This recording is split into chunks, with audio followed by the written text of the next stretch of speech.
제 친구 목사님하고 같은 이제 신학대학원 동기인데 실명을 한 분이 있어요. 실명을 해서 신학교 들어오신 맹인 목회자가 있어요. 근데 이 사람은 어려서 실명한 게 아니고 중도 실명자예요. 대학교 2학년 때 갑자기 실명을 했어요. 여러분 이제 태어나면서부터 뭐 어려서부터 실명했거나 태어나면서 하는 건 그것도 고통이 심하겠지만 이 중도 실명자에게는 크나큰 충격이에요. 그래서 매일 자살을 생각하고 어떻게 뭐 인생을 포기한 상태로 살았는데 어느 날 들려진 예수의 복음이 새로운 소망을 준 거예요. 그래서 이분이 대학교에 전기과를 다녔다고 그래요. 전기과를 다녔으니까 교수님에게 앞을 못 보는 실명을 했지만 공부를 계속 해야겠다. 그러니까 교수님이 자네는 그 맹인의 눈으로는 이 공부를 할 수가 없다. 따라갈 수도 없고. 근데 본인이 이렇게 이야기한 거예요. 교수님, 우리가 공부하는 전기과인데 전기를 사람의 눈으로 볼 수 있습니까? 우리가 보이지 않는 전기를 공부하는데 어떻게 안 된다냐고. 교수를 설득시켜서 긴 시간, 맹인이니까 얼마나 힘들었겠어요. 점자를 해야 되고 그런 과정에서 졸업을 하고 신학교로 와서 목사가 됐습니다. 그분이 한 얘기 중에서 중요한 얘기가 있어요. 우리 인간이라는 건 말이죠. 자기가 경험한 것이 세상의 끝이다. 우리 인간은 자기가 경험하고 본 것이 세상의 끝인 줄 알지만 하나님의 세계는 무한대다. 실명을 하고 난 뒤에 알았다는 거예요. 오늘 이 본문은 너무나 잘 아는 거예요. 구하라, 그럼 주시고, 찾아라, 그럼 찾아낼 것이고, 두드려라, 그러면 열릴 것이다. 예수님이 하신 말씀이에요. 구하고 찾고 두드려라. 그러면 찾게 되고 구하게 되면 주시고 그리고 열릴 것이고 다 찾아낼 것이고 평범한 말씀 같은데 여기는 중요한 메시지가 있어요. 우리가 일반적으로 신앙생활을 오래 한 사람일수록 중직자들도 깜짝깜짝 아니 심지어 후배 목사들도 목사님 어떻게 하면 이렇게 돼요? 방법을 찾아요. 기도는 방법이 아닙니다. 기도는 하나님 그 자체를 신뢰하는 거예요. 그러니까 우리 대부분 보면 제가 오늘 말씀의 제목이 응답을 가져오는 기도예요. 그냥 간단하게 응답받는 기도 이러면 되지만 이거 깨닫는데 35년이나 걸렸어요. 긴 시간 목회하면서 이 응답을 받는 기도는 어떤 방법이 아니고 응답을 가져오는 기도는 과정이 있는 것이구나. 그러니까 대부분 보면 어떤 방법을 찾는다고요. 조금 전에 말씀드린 실명하고 깨달았다는 거. 인간은 자기가 경험한 것이 세상의 끝이에요. 그런데 여기서부터 하나님의 세계는 무한대로 열린다고요. 그래서 구하라. 그러면 주신다. 이거로 끝난 것 같은데 찾아내봐. 그러면 찾게 될 것이고 두드려봐. 그러면 열릴 것이다. 그러시면서 예수님이 사랑하는 아들이 떡을 달라는데 그거 놀래도록 돌을 줄 사람이 있겠느냐? 여러분 돈 밥인 줄 알고 떡인 줄 알고 씹으면 이빨이 다 나가잖아요. 사랑하는 아들에게 돌을 줄 부모가 어디 있으며 생선을 달라는데 비슷한 것 같은데 뱀을 줄 그런 부모가 있겠냐? 얼마나 놀라겠어요? 뒤로 넘어지겠죠. 경련을 일으킬 정도 아닙니까? 생선을 달라고 했는데 뱀을 줄 부모가 있겠느냐? 하물며 악한 자라도 그렇게 하지 않는데 악한 거 있어요. 여러분 악질들이 있더라고요. 목회도 해보니까 악질들이 있어요. 가짜 목사도 있고 가짜 선교사도 있고 그렇더라고. 살아보니까 있어요. 없는 게 아니에요. 그들이 하나님의 나라와 하나님의 교회를 무너뜨리는 거예요. 구하라. 그러면 주시고 찾아라. 그럼 찾아낼 것이고 두드려봐. 안 되면 계속 한번 두드려봐. 열려진다. 돌, 떡, 돌, 떡, 돌. 이 사단이가 주로 사용하는 방법이에요. 예수님에게도 이 돌들이 떡이 되라 하잖아요. 떡은 인간 세상에 살아가는데 가장 기본적인 경제 문제예요. 이 돌들이 떡이 되게 해라. 떡 떡을 달라는데 돌을 주실 부모가 있겠냐? 없다 이거예요. 왜냐하면 부모는 항상 자식에게 제일 좋은 거 주려고 그러잖아요. 안 그렇습니까? 누구나 좋은 걸 주시려고 그런다고. 그럴 부모가 없다. 그 귀한 생선을 달라는데 놀래도록 독이 있는 뱀을 줄 사람이 있겠냐? 없다. 하물며 악한 자라도 좋은 것으로 줄 줄 아는데 너희 하나님께서 좋은 거 주시지 않겠냐? 이렇게 반문을 하시면서 결론이 뭐냐면 그러므로 무엇이든지 남에게 대접을 받고자 하는 대로 내가 진짜 대접받으려면 그 사람을 존경해. 네가 먼저 그 사람을 존경해. 그러면 너가 대접을 받아. 너희가 그러므로 무엇이든지 남에게 대접을 받고자 하는 대로 너희도 남을 대접하라. 이것이 율법이요 선지자니라. 이스라엘 백성들이 가장 귀하게 한 계명, 율법하면 껍질 죽어보는 이것이 너희가 그렇게 이야기하는 그 결론이 뭐냐면 먼저 남에게 다가가서 대접을 해라. 이게 오늘 결론의 말씀이에요. 구하고 찾고 두드리는 거. 철학자들이요 제일 어려워하는 것 중에 하나가 임마누엘 칸트의 순수 이성 비판. 순수 이성 비판은 들어가면 들어갈수록 어려운 거예요. 그 이유가 있어요. 왜냐하면 칸트의 이야기대로 이것은 인간이 접근할 수 없는 신의 영역이라는 거예요. 더 깊은 세계로 인간 이성의 한계만으로는 더 이상 접근하고 넘어갈 수가 없다. 이게 순수 이성 비판의 결론이에요. 인간은 인간 자체로는 하나님을 만날 수가 없다. 왜죠? 인간 자체가 본질상 진노의 자녀이기 때문에. 그렇기 때문에 우리가 하나님 앞에 순수 이성 비판의 철학자들이 하는 이야기, 그 이야기가 아니고 우리가 아는 하나님은 조금 전에 실명을 하고 깨달은 한 목회자의 이야기대로 신의 영역 안에 있는 거란 말이에요. 여러분 이걸 믿습니까? 그런데 이걸 지금 전부 목회도 교회도 성도들도 방법을 취하려고 그래요. 제가 제자훈련 해보면 이거 어떻게 방법하면 자 훌륭하게 키웁니까? 이분이 처음부터 접근부터가 다른데 여러분 성경 공부와 제자훈련은 전혀 별개입니다. 성경 공부는요 말 그대로 지식을 가르치는 거예요. 예수님이 하신 게 성경 공부가 아닙니다. 제자들을 양육한 거거든요. 12 제자들을 양육했다고 해요. 제자 양육은 뭐냐면 삶을 나누는 거예요. 그러니까 순교 농객이 있다든가 이런 사람들은 솔직하게 제자 훈련 못해요. 오픈돼 무너져요. 자기를 다 오픈할 수 있는 사람이 진짜 제자 훈련하는 거예요. 제가 이 35년을 하면서 제자 훈련 양육을 여러 차례 했는데요. 그들의 삶을 이래 돌아보면 여전히 잘 지키고 끝까지 신앙생활을 잘 하고 있구나. 왜냐하면 그들이 알았던 예수는 이론적인 게 아니란 말이에요. 우리가 대부분 보면 이론에 머무는 것. 신뢰할 수 없다면요, 우리 인간은 하루도 살 수 없어요. 아이가 부모를, 남편이 아내를. 요즘 이 세대가 얼마나 불안정해요. 온갖 일이 다 일어나잖아요. 그러나 진짜 사랑하는 부부끼리 믿잖아요. 아닌가요? 엄마 아빠끼리 자녀들을 믿는다 이거예요. 못 믿으니까 의심하는 거예요. 구해라. 악한 자라도 좋은 거 주시는데 구해라. 그럼 주신다.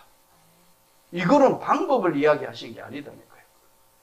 찾아라 그러면 찾아낼 것이고 두드려라 그러면 열릴 것입니다. 너희가 악한 자라도 좋은 것을 자식에게 줄 줄 알거든 아버지께서 구하는 자에게 좋은 것으로 주시지 않겠느냐. 이 좋은 것이 똑같은 말씀을 하면 누가복음 11장 25절에는 좋은 것으로 이것을 구하는 자에게 성령을 주시지 않겠느냐.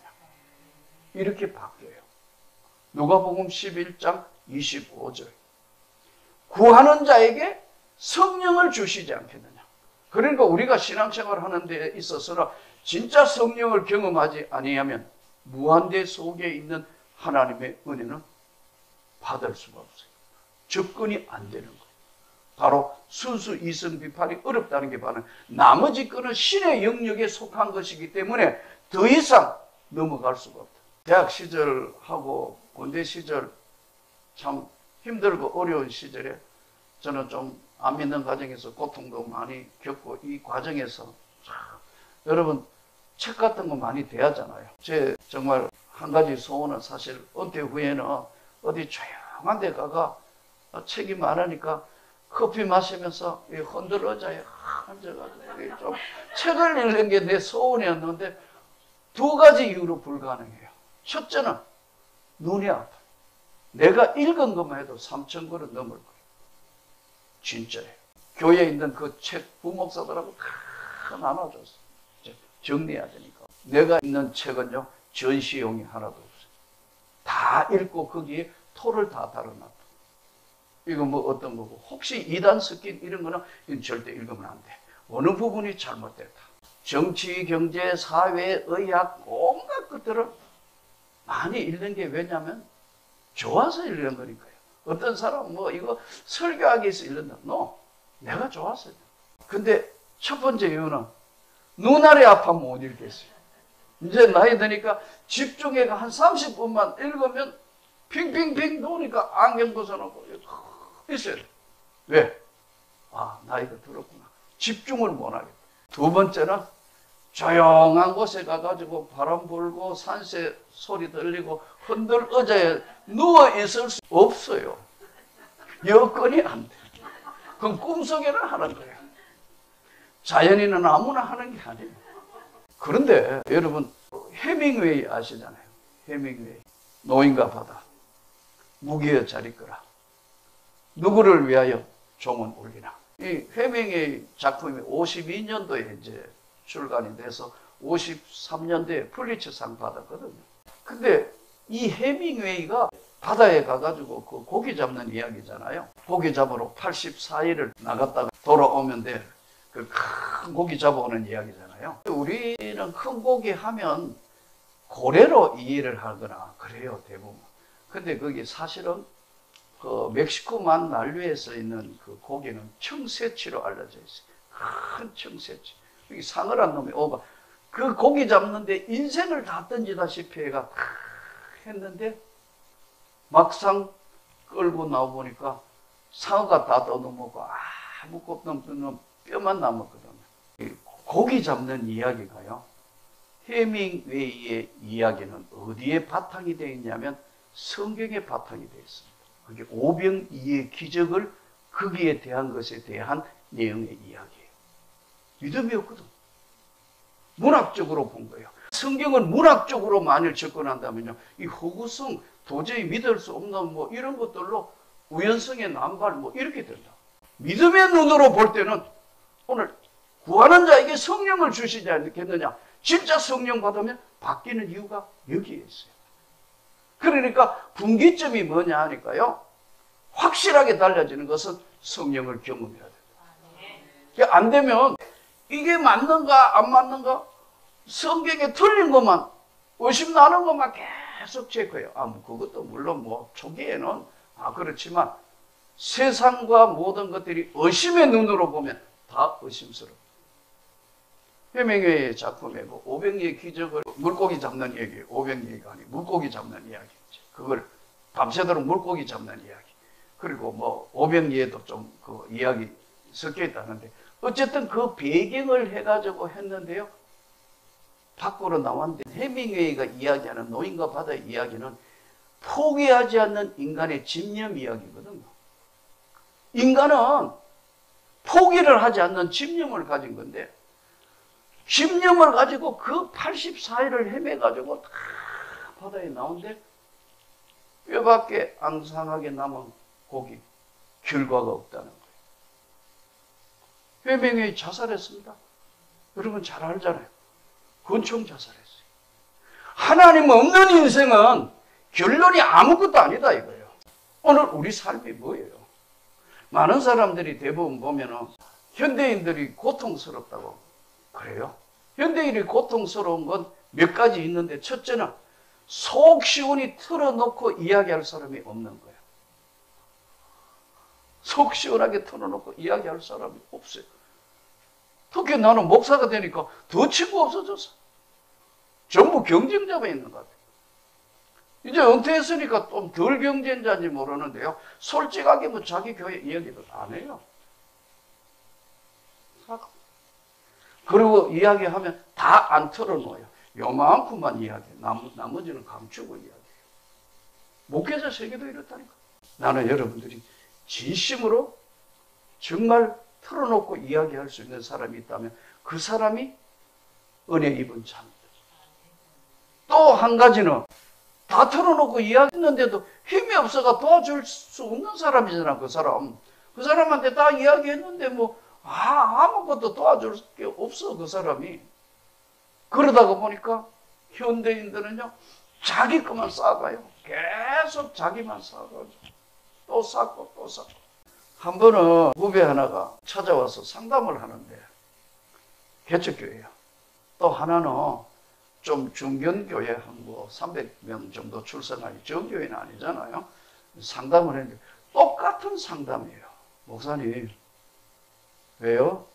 본인이 설교를 하면 교인들이 잘 안 듣는 것 같다고 그러더라고요. 그게 무슨 말이요? 자기 설교를 했으면 교인들이 막 이렇게 해야 되는데 설교했는데도 안 듣는 것 같다. 그 두 번째 상담하러 온 사람 똑같아요. 한 300여 명 모이는 교회 적지 않잖아요. 제가 봐도. 근데 자기가 부임회가 했는데 아니 이거 어느 정도쯤 되니까 움직이지도 안 하고 이래가지고 내 설교를 듣고 있는지 안 듣는지 잘 모르겠다고. 제가 자꾸 웃으니까. 아니 비결을 좀 이야기해 주세요 선배님. 아까 딱 방법을 찾는 거 아니에요. 응답은요 방법이 아닙니다. 하나님 자체를 신뢰하는 거예요. 그게 그래야 하나님 자체를 신뢰해야 구하게 되고 찾게 되고 두드리는 거 아니에요. 그러니까 방법은 해보고 이거 안 되는데 하면 즉시 버리지만 신뢰하면 자식이 부모를 버립니까? 정상적인 가정에는 자식이 부모 버리지 않아요. 정상적인 가정에 부모가 자식 버리는 게 없다. 성경에 악한 자라도 좋은 거 주신다 그러잖아요. 그게 제가 웃으니까 선배님 답을 알고 계시는 거예요. 설교는 들리게 하는 게 설교야. 이 바쁜 세상에 그대 말하는 거 듣도록 하는 게 아니고 설교의 하나님 말씀은 들리게 하는 거야. 그 자체가 바로 하나님을 신뢰할 때만 타결력이 나오는 거야. 그러더라고. 가서 다시 기도하라. 설교를 들리게 하라고. 그때부터 하나님 말씀을 묵상하고 그 하나님의 말씀이 내 영혼에 돌아서 그것을 던졌을 때 들리게 할 거다. 큰 충격을 받더라. 인생에 있어서 우리가 우리 앞에 있는 여러 가지 많은 문제, 건강 문제, 물질 문제, 여러 가지 엮여 있는 인간관계 문제, 뭐로 풀어요? 구해라는 거예요. 찾아라는 거예요. 그리고 두드려 보라는 거예요. 그러면 찾고 열리게 된다. 구하는 것만으로 끝내는 사람이 너무 많아요. 교인들이 대부분 하나님 신뢰한다면 구하는 것으로 그게 다 끝나는 거 아니야. 구하고 찾고 두드리는 것은 열정이나 끝장을 내야 되겠다는 그 하나님의 신뢰가 아니면 불가능해요. 그래서 응답이 안 되는 거예요. 그래서 오늘 말씀도 응답을 가져오는 기도가 무엇인가? 전적 신뢰. 하나님을 신뢰할 때 이것이 가능합니다. 이것은 내가 바뀌어야 돼. 내가 하나님 앞에 바뀌면요. 하나님은 가난한 분이 아닙니다. 물질도 생각해보고 부으시는 거예요. 난 선교사님들 참 힘들게 가난한 거 보니까 너무 마음 아파요. 목회자들도 그래요. 여러분 구해야 합니다. 구하시라고 구해야 된다. 하나님. 제가요 신학교 올라올 때 하나님 앞에 구한 것 중에 하나가요. 너무 어렵게 하면 고만할 겁니다. 나는 순종하겠지만 아내와 자식은 죄가 없습니다. 왜냐하면 목회자들이 하도 시달리고 하도 봤기 때문에 겁없이 담대하게 하나님 앞에 구한 거예요. 내만 그런 게 아니고 우리 집 사람도 똑같더라고. 본 게 그거니까요. 순수 이성 비판에서 이야기하는 인간의 영역에는 인간이 본 세계가 끝이고 그것이 경험이 끝이지만 하나님의 세계는 무한대요. 그분이 손을 움직이는데 왜 가난해지냐? 그분이 움직이는데 왜 어려움을 겪는가? 가난도 때로는 약으로 필요할 때도 있지만 가난이 좋은 것은 아니에요. 사랑하는 성도 여러분, 또 우리 오늘 목회자 여러분, 우리 선교사 여러분, 하나님 앞에 결론이 뭐예요? 결론, 내가 바뀌어야 돼. 또 하나님의 은혜 입은 자는 열정적이고 끝까지 응답을 가져오는 것은 두드릴 줄도 알아요. 끝까지 방법을 찾아낼 줄도 알아야 되지. 그저 기도해보고 이거 안 돼, 뭐 안 돼, 뭐 안 돼. 된다는 사람 나 이때까지 개척교회까지 오면서 됩니다 목사님 걱정하지 마세요 하는 거는 100명 중에 한두 명이었어요. 바로 주님이 맞습니다 주님. 그럼 또 해요. 또 하고 여기까지 온 거예요. 인생의 결론이 뭐예요? 쉼 아닙니까? 수고하고 무거운 짐진 자들아 다 내게로 오라. 내가 너희를 쉬게 하리라. 주님의 말씀이죠. 그러니까요. 이 구하고 찾고 두드리는 이 과정에서요. 기쁨이 있는 거예요. 감사가 있는 거예요. 영광이 있는 거예요.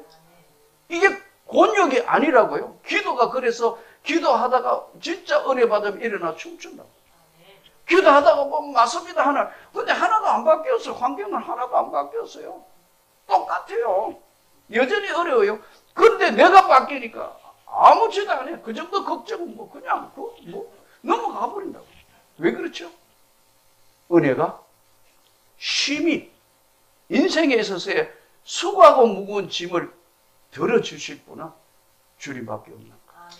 이 기도를 이제 응답을 가져오도록 이 삶에 있는 모든 것들을 주님 앞에 내어놓고 기도해서 주 예수의 능력과 권능으로 구하는 자에게 가장 좋은 것 성령을 주시지 않겠나. 응답으로 하나님 축복받는 한 주간이 되시기를 주의 이름으로 축복합니다.